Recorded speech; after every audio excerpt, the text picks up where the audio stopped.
Hi everyone, welcome back to Pine Hollow Quilts. We are in a new studio, so things are set up a little differently today and it may not look quite as organized as before, but that's okay. We're back and we're going to be doing another video.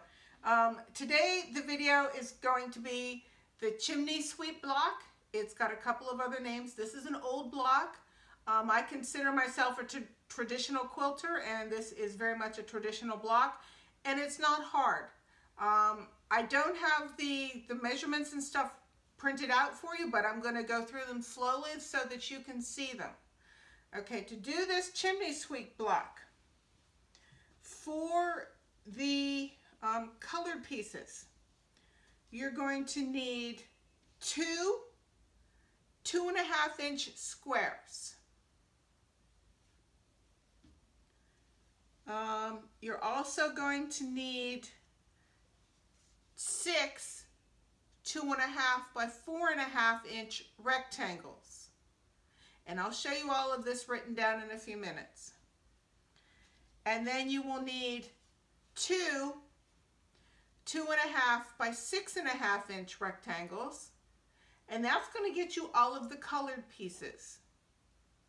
Okay, to do the interior white, now your interior light color and exterior light color may be the same, mine is different.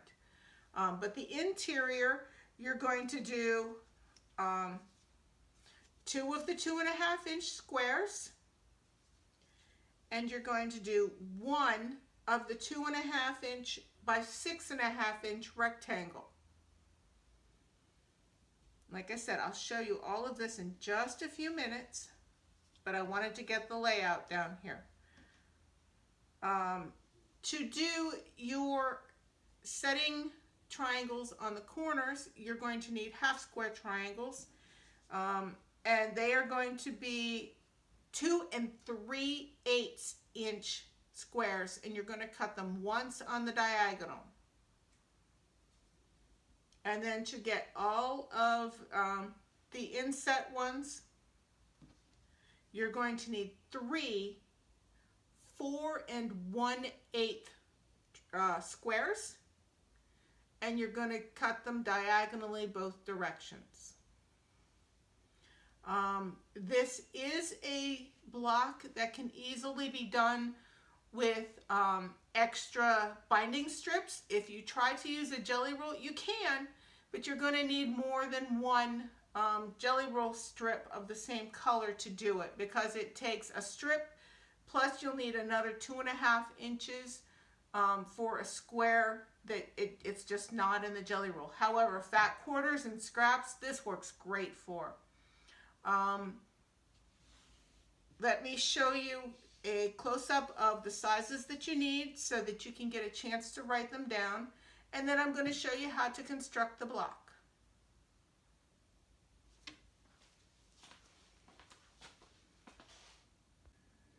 Okay, so here we are. These are your A squares, and they are 2 3/8 inches cut once on the diagonally, and they are for your half square triangles. They are labeled A, and you need 2 of those. The next one is B, and these are for your quarter square triangles. You need 3 of them. They are 4 1/8 inch, and these are cut diagonally twice. Okay, your C blocks, and I apologize for the shadows. The lighting in the new studio is horrible. For your C blocks, you're going to need 3 of them. 1 of your background for the center, and 2 of your colored for the main color piecing in the block. They're going to be 2.5 by 6.5. Next we come down here to D. You need 2 of your centerpiece and 2 of your colored, and they're just 2.5 inches square. And finally we have E, and you're going to need 6 of those, and these are going to be out of your main colored fabric, and they're 2.5 by 4.5. Okay, and let's go over to the block so you can see where they are. A, again, are going to be your corners. I don't have this one labeled, but they're the corners, 3 and 4.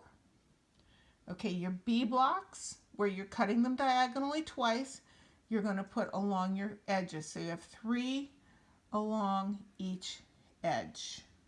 1, 2, 3 here. 1, 2, 3 here.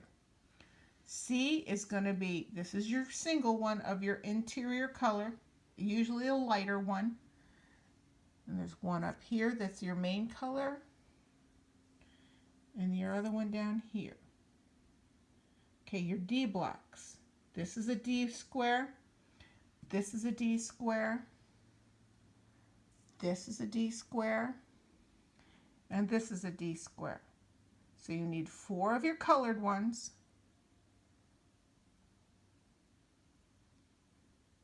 I'm wrong. That's not a D square. That's something else. You need 2. This one and this one. Those are D squares. This is also a D square, and this is also a D square. Okay.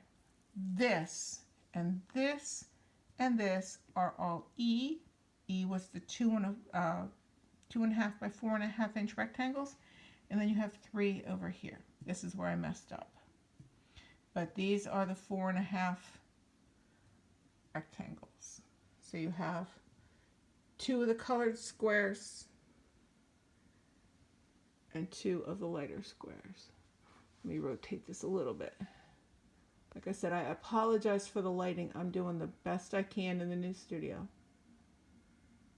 So now that we have all those measurements down and see where they go, let's start to sew this together. As you can see, I've started to lay this one out so that you can see the process of it.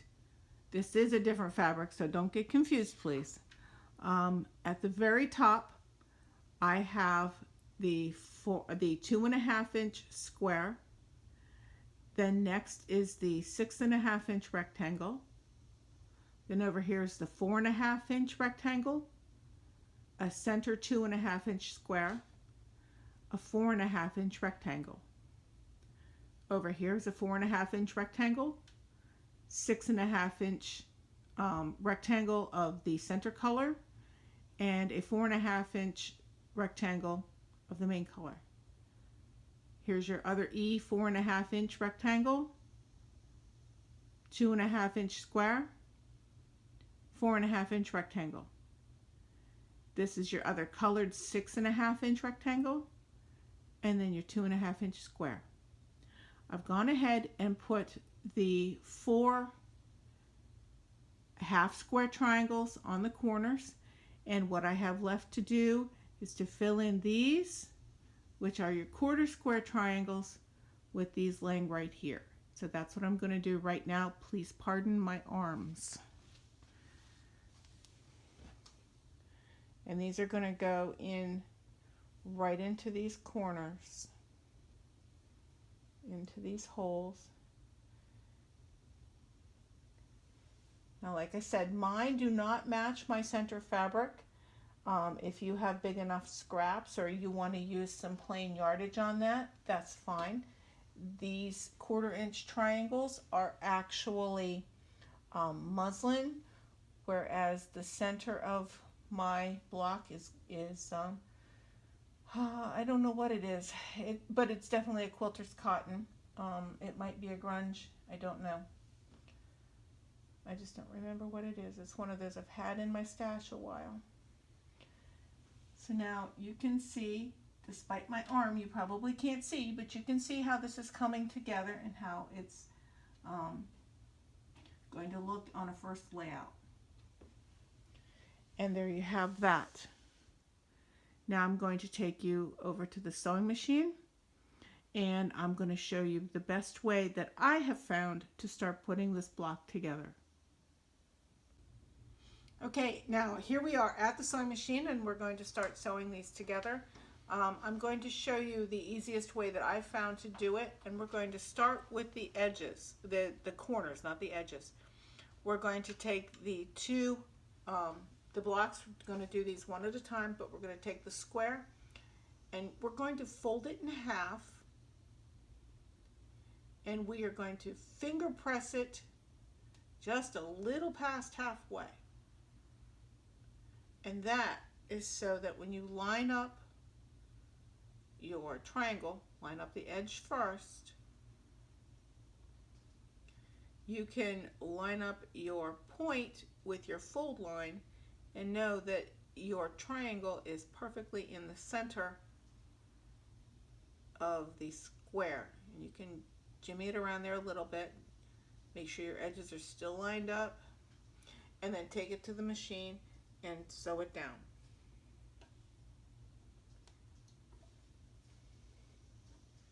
Now you can chain piece these. Let's make sure they're at 1/4 inch first. There we go. I had a little extra play out there in fabric, so I was okay to do what I did without messing up my seam allowance.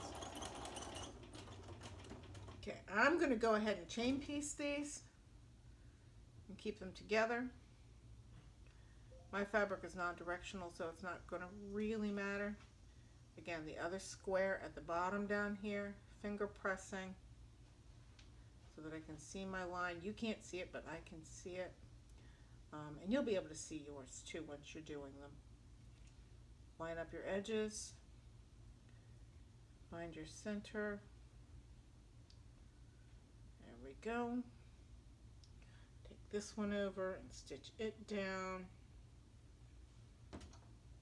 And by chain piecing, this allows you to save fabric, or not fabric, save thread, because you're not constantly clipping and pulling out long threads. And then the other thing is, because you're sewing triangles, it really helps so that it doesn't get jammed down in. Okay, now I'm going to go to this side, and this rectangle, you're going to fold it lengthwise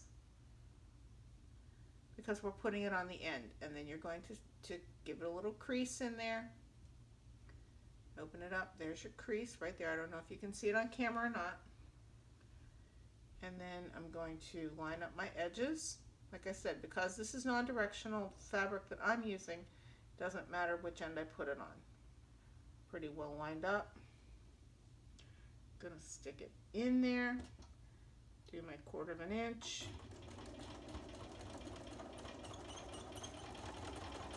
We're using a scant 1/4 inch on this, or at least I am, because I find that it just makes it a little bit easier to put together. The only thing I've done differently is I've moved my needle position 1 notch into the seam allowance. Made my crease, lining up the edges, lining up my point, off a little bit there. All right.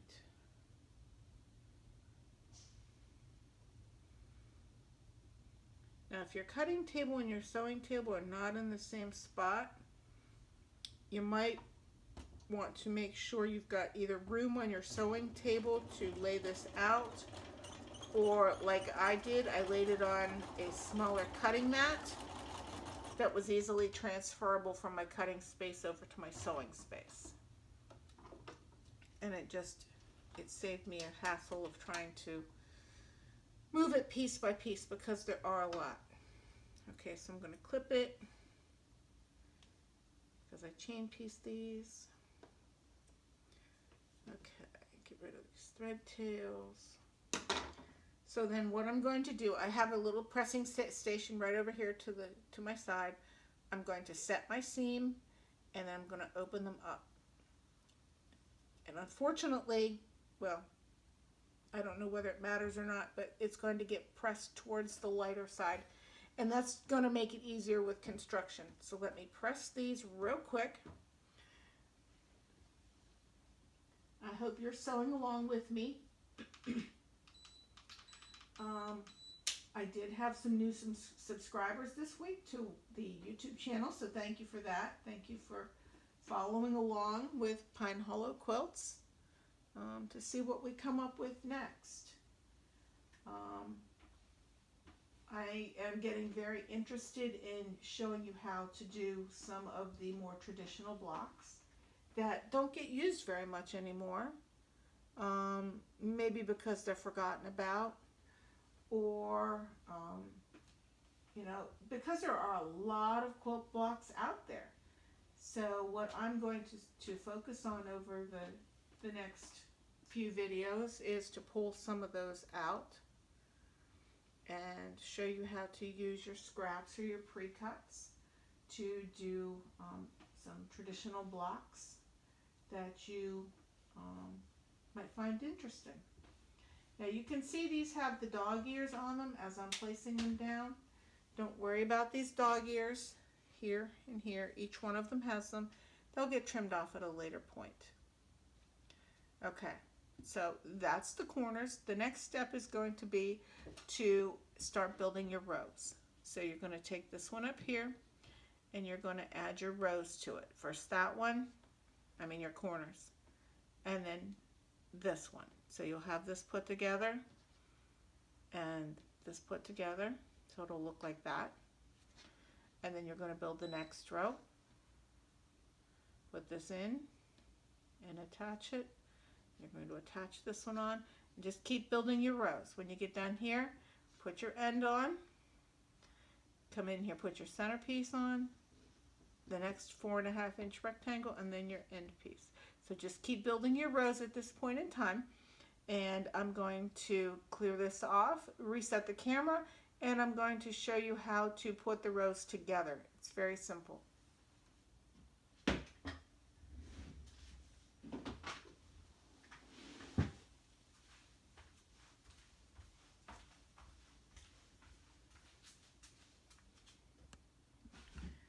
Okay, as you can see, I've switched fabric up because, like stages of any good video, they have things pre-done. So I have my rows pre-done. They're all here. I've pressed all of my outside edges, so they're nicely done. What I'm going to show you now is the assembly to get these rows together. The first one's going to be your most difficult. Take your bottom row and flip it to your top. And then we're going to have to line this up across there. And the easiest way I found to do this is with a ruler. I like my little OmniGrid 1/2 inch ruler. I've got several of these, but I like this. And what I do is I go from, when I line it up, I go from the seam line of the top piece out to the seam of the bottom. And I line it up, and it should be 2 inches. If it's not 2 inches, I adjust it to make it 2 inches. Just be careful that you're tugging on bias edges, so just be careful there. Okay, so that's close to 2. I know this is a little difficult because it's on top of the other ones. Reline this up here along the edge. All right, let me move this out of the way just a minute. I'll pull it back in. Okay, let me check this. I've got almost 2 there. Let's see where it is on the other side. See how much adjusting I have to do. Line it up. Seam line to seam line. Yep, I still have about 1/8 of an inch. I got to pull it over. Because the key is to make sure that this is as close to center as you can get it. Because if not, the rest of the block won't be lined up. So this is the hardest part right here. That side said 10 inches, at 2 inches.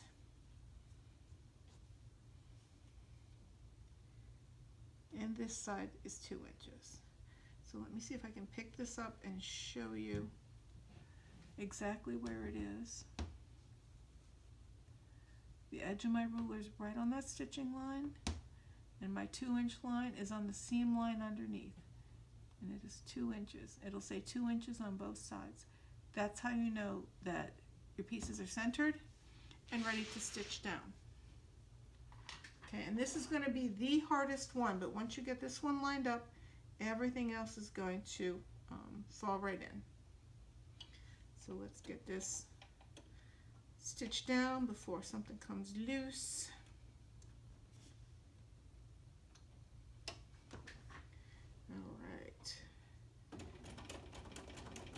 and your sewing machine, and I'll show you this when I get this one together, will hit, if your seam allowances are accurate, it will hit right in the crossing of the fabric, and I'll show you that. If it's not, depending on how picky you are, you can unstitch it and try it again, or if you're like me, it's like, okay, that was close, I'll try better next time. But see your stitching line, and this one isn't quite there, didn't come quite out to where the two pieces of fabric are joined. I started it right there though, so that I have the start right. So, and it just could have been a little bit of fabric slippage. No big deal, slippage happens. Okay, you're not going to worry about pressing these with an iron, but just gently finger press them up. Remember, you're dealing with bias edges on these triangles, so be gentle. Take your third row, flip your third row up. Now here is where you can see a little magic happening. See where it's lined up right here? This is exactly what you're going to do. You're going to line it up right there. You're going to make sure your edge down here is lined up. And if you're a pinner, you can pin it. If you're not a pinner, you don't have to. But I will show you the pins at this point. And the thing is, your seam, just like we're nesting on other sewing, your seam allowance is coming to the outside here. So these are going to go to the inside. And these are going to nest up right there. Even though there's a seam under there, you can still feel it. These are going to nest up there nicely. Your edges are going to be hooked down here. And this is where you not hooked, but straight. So you pin down here, because this is where you're sewing. Where'd my other pin go? There it is. And then, like I said, it's to the outside here, so these are going to go to the inside. Make sure you're lined up down here at the edge, this bottom edge. Your seam is nested up there. Pin it, hold it in place, whichever you prefer. I'm not a pinner. I'm showing you the pins just to show you how it gets done. When I'm sewing these on my own, I don't normally pin them. Okay, so we'll make sure everything's lined up and go to the sewing machine.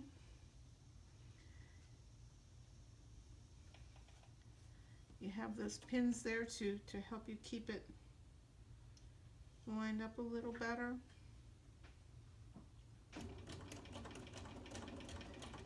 While you're sewing, make sure your edges are still lined up. Make sure you're still doing that scant quarter-inch seam. And as you take your pins out, just check and make sure that you're lined up there, lined up there.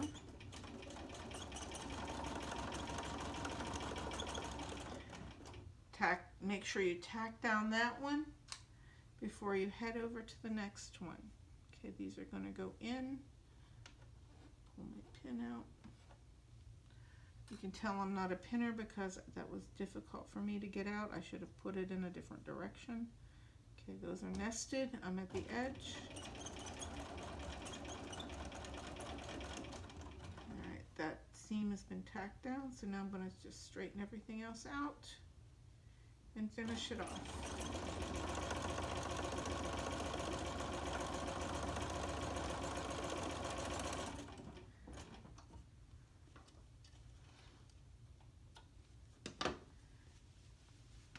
And there you have it.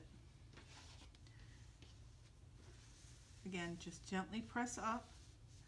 You don't want to distort anything. But now these two are completely lined up, and they'll be completely lined up because this one will line up. These two edges right here are going to line up right here. So you'll be able to do the same thing. So when you flip it up, these are pressed out, these will get pressed in, and these will line up, and you can pin right here. Okay, once you get that on, Same thing. As you add them on, the previous row is going to nest up with a row before it. I've got one that's almost done that we're going to finish off. So let me pull that one out. Yep, all these pieces. Okay. Now this one's a little different. I thought I would finish off with this one just to show you how cool it is. This one I'm doing seahorses, and they are directional, and I have them all going the same direction, so I did well. But I have the top ones done. I lined up here to here, and I lined up this one to this one. So now I'm to this, and I'm going to line up my centers. Notice my center on this one is a dark, and that's because the background on the seahorses is white. I tried to put the off-white in here, and it just didn't look right. So let's line this up there. I'm going to move these two off. All right, we're going to line up the bottom, and it's pretty close. Okay, so this one, because it's already done, it goes in towards the colored piece. So I'm going to take these out, and I'm going to pin them. And I'm going to pin them just because I'm showing you. Like I said, if I was doing this, I would not be pinning. I don't like pins, they stick me. Okay, we're going to pin it a little bit more carefully this time so that I can get them out easier. Okay, that went in, so these have to go out. It's lined up at the bottom. And you'll be able to feel it snug it in there when you're doing this. Pin it in place. And you could even line these up out here. These go out, and these go out, so it's going to be a little more difficult out here. And you could pin those if you want. I'm choosing not to pin those. I'm just going to stitch them together over here. Make sure all of my straight edges are lined up that need to be lined up. Where are my threads? There we go. All right. Everything lined up. All right, just sewing that scant 1/4 of an inch, keeping my edges lined up. I know my centers are going to line up because I put the pins in there. All right, to the first one. There's my pin. All right, bottom's lined up. Attached. Pull the second pin out. It's lined up there. The edges are even. Finish this out. Okay, come out here. I know this is a little weird because they're both going the same direction, but that's okay. All right, lined up, let's go. And I have a feeling my video just got a little shaky. Sorry about that, that's the sewing machine. One of these days I'll have a real setup. Okay. There we go, there's that one on.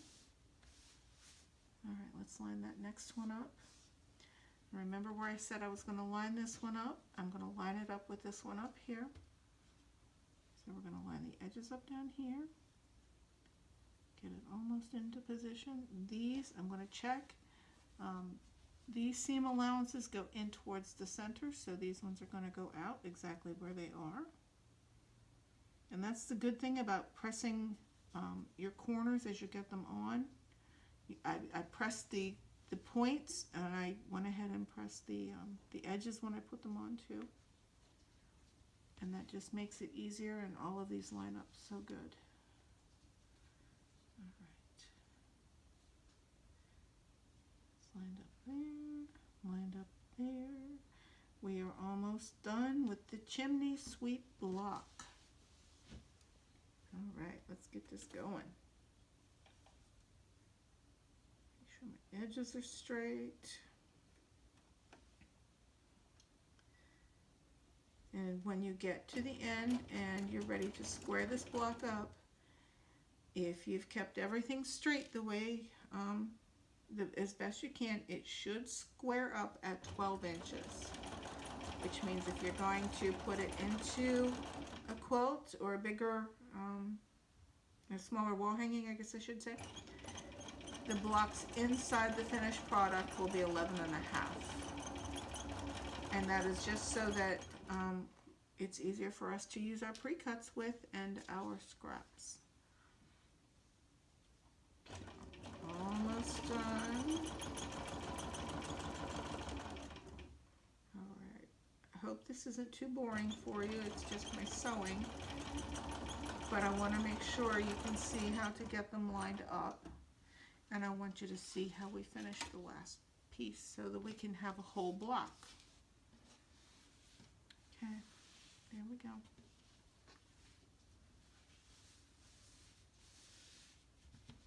And the last one. And when we flip it, it will get lined up with that square up there. All right, lined up down here. That square up there is out, and this one is out. So that will make it a little bit more difficult, but not impossible. Just have to be careful. Pin it. That's lined up. That's lined up. Pin. All right, last seam, ladies and gentlemen.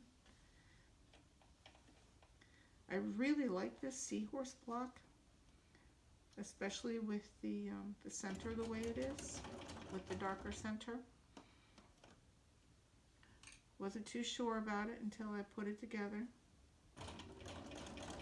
But that just goes to show you, even though it's a traditional block, that you can still have a little fun with it, because the traditional blocks all had light centers, and I chose to do a dark center on this one just because it looked better with my focus fabric.